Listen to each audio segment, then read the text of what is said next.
GBS गुलियन berry syndrome एक ऐसी condition है जिसके अंदर आपका जो इम्यून सिस्टम यानी कि आपकी क़ुव्वत मुदाफ़ियत का जो निज़ाम है वो आपकी अपनी बॉडी के ख़िलाफ़ हो जाता है। उसके अंदर क्या है कि वो आपके नर्व्स को डिस्टर्ब करना शुरू कर देता है, उनको कमज़ोर करना शुरू कर देता है। उसमें क्या होता है कि अगर वो सवेयर हो तो उससे आप पैरालिसिस की तरफ यानी कि फ़ालिज की तरफ चले जाते हैं। वो फ़ालिज नहीं होता लेकिन उसके अंदर आपकी रगें इस हद तक कमज़ोर हो चुकी होती हैं कि आपके मसल्स को वो सप्लाई ही नहीं कर रही होती, जिसकी वजह से क्या है कि आप जो है वो बिस्तर के होके रह जाते हैं। ये हमारे पास जो पेशेंट है बेसिकली स्टार्ट में इनकी भी यही कंडीशन थी। उसके बाद क्या है कि इनकी जब हमने फ़िज़ियोथेरेपी सेशन स्टार्ट किए तो उसके अंदर क्या था कि अब इनको इस तरह की प्रॉब्लम आ रही थी कि इनका फुट ड्रॉप हो गया था। अब ये एक कदम उठाते थे थक जाते थे। अब देखें कि इनका पाँव किस हद तक और टांग किस हद तक वीक है, जिसकी वजह से क्या है कि ये ऊपर नहीं उठ पा रहे। इसके अंदर क्या होता है कि आपके जो मसल्स हैं वो कमज़ोर हो जाते हैं, आपकी नर्व्स जो हैं उनके सिग्नल्स कमज़ोर हो जाते हैं, जिसकी वजह से आपकी टांगें कमज़ोर हो जाती हैं, आपका जो धड़ है नीचे वाला वो कमज़ोर हो जाता है। देखिए अब इनको हमने कहा कि आप अपने राइट वाला इनका ड्रॉप है फुट, उसके साथ ऊपर आने की कोशिश करें तो इनको अभी शदीद मुश्किल आ रही है। अब इसके अंदर भी मैंने इनको कहा कि आप जो है वो अपना जो वीक पाँव है उसको नीचे रख के फिर वज़न वाले पाँव पर ज़ोर दें, तो ये बहुत घबरा रहे थे क्योंकि इनके टांगों में इतनी कैपेसिटी ही नहीं थी कि वो जो है वो मतलब पाँव को रख के और वज़न बना सकें। अब इनको आहिस्ता आहिस्ता जो है वो सहारे के साथ कहा है कि आप जो है वो इस तरह से मूव करें। बेसिकली हम इसके अंदर जो है वो स्टेयर क्लाइंबिंग हल्की हल्की करवाते हैं ताकि उसके अंदर आपका जो पाँव है वो बेहतर हो, आपकी टांगें मजबूत हों, क्योंकि मरीज़ ने रोज़मर्रा के काम करने होते हैं। वो उन काम को करने के लिए मरीज़ को प्रॉपर इस तरह से सीढ़ियाँ ऊपर नीचे होनी पड़ती हैं। तो इसके लिए हम जो है वो इनको प्रॉपर ट्रेनिंग करवाते हैं। ट्रेनिंग में क्या है कि हमने जो है वो इनको कहा कि अभी आप अपने जो सही पाँव है उससे चलें, क्योंकि जो ये लेफ़्ट पर अभी नहीं चल पा रहे। तो हमने वापसी का इनको कहा कि आप वापसी पे कदम बेशक उठाएं, क्योंकि फुट ड्रॉप में क्या होता है कि आपके जो एंकल और पाँव के मसल्स हैं वो कमज़ोर हो जाते हैं, जिसकी वजह से आप अपना कदम उठाकर ऊपर नहीं रख सकते। जब आप अपना कदम ऊपर नहीं उठाएंगे तो आप आगे नहीं बढ़ सकेंगे, आप ऊपर नहीं जा सकेंगे और आप वॉक नहीं कर सकेंगे। इसके अंदर हम क्या करते हैं कि पेशेंट को डिफरेंट स्ट्रेचिंग और स्ट्रेंथनिंग एक्सरसाइजेस करवाते हैं। ये भी बेसिकली एक स्ट्रेंथनिंग एक्सरसाइज है जिसके अंदर अब ये जब ऊपर चढ़ेंगे तो इनकी बॉडी का जोर लगेगा, उसकी मैक्सिमम एफर्ट लगती है। अब देखें कि हमने इनको कहा कि आप अपने वीक वाले को पहले रखें। ये देखें कि थोड़ी सी प्रैक्टिस जब इनको कराई तो उसके बाद क्या है कि ये इस काबिल हो गए कि ये इसको उठा रहे हैं।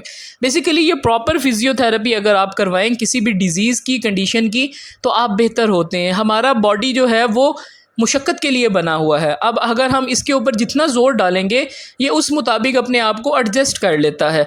अब हम इसके ऊपर 5 kg वज़न डालेंगे, बॉडी कोशिश या 5 के मुताबिक एडजस्ट कर ले। अब अगर इसके ऊपर 10 की वेट डालेंगे तो बॉडी उसके अकॉर्डिंग एडजस्ट करने की कोशिश करती है। बेसिकली फिजियोथेरेपी इन पेशेंट्स में क्या मदद करती है कि ये नर्व स्टिमुलेट करके और आपके जो मसल्स हैं फुट के उनको स्ट्रेंथन करके आपको इस काबिल किया जाए कि आप वॉक बेहतर कर सकें, यानी कि अच्छे से कर सकें। फुट ड्रॉप में क्या होता है कि डिफरेंट टाइप ऑफ जो चीज़ें हैं वो इस्तेमाल होती हैं। लाइक लाइट वेट हम कोई लेग ब्रेस लगा देते हैं ताकि इनके पाँव और टांग सीधी रहे, और दूसरा क्या होता है कि हम इनको AFO यानी एंकल हुक ऑर्थोसिस जो है वो लगा देते हैं। वो एक किस्म का पंजा होता है जो आपके पाँव और एंकल पर चढ़ जाता है, जिसकी वजह से आपका पाँव आगे से उठा हुआ रहता है। जब आपका पाँव आगे से उठा हुआ रहेगा तो आपको हरकत करने में आसानी होती है।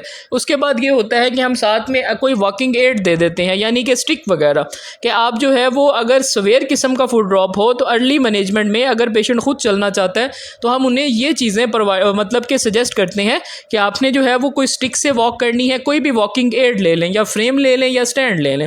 उसके बाद क्या है कि आप अपने घर का फ्लोर जो है वो उसको साफ़ रखें, यानी कि वहाँ पर कोई कालीन ऐसा ढीला या वैसा ना हो कि जिसकी वजह से इनका पाँव स्लिप हो और ये गिर जाएं। और साथ में क्या होता है कि आपने जो है वो ऐसी चीज़ें अपने घर में जो हैं मतलब कि आपको जो डिस्टर्ब या ट्रिप कर सकती हैं, लाइक आपके पास कोई मतलब तार गुजर रही है या कुछ हो रहा है या कुछ ऐसी जगह है, तो उन चीज़ों को भी आप क्लियर आउट करें।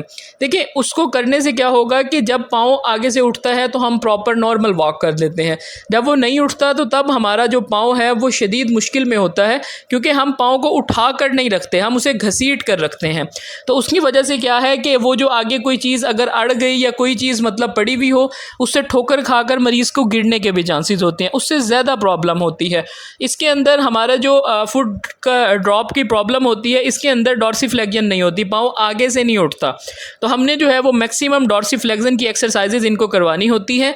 ये जो एक्सरसाइज हम इनको करा रहे हैं, इसके अंदर बेसिकली इनकी गेट ट्रेनिंग भी होगी, इनकी स्टेयर क्लाइंब ट्रेनिंग भी होगी और इनके फुट के मसल स्ट्रेंथन होंगे।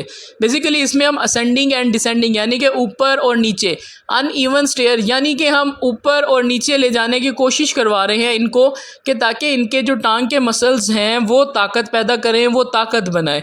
क्योंकि ये एक्सरसाइजेस करने से इनकी जो लोअर लिम्ब है, टांगें हैं, उन पे एफर्ट जा रही है।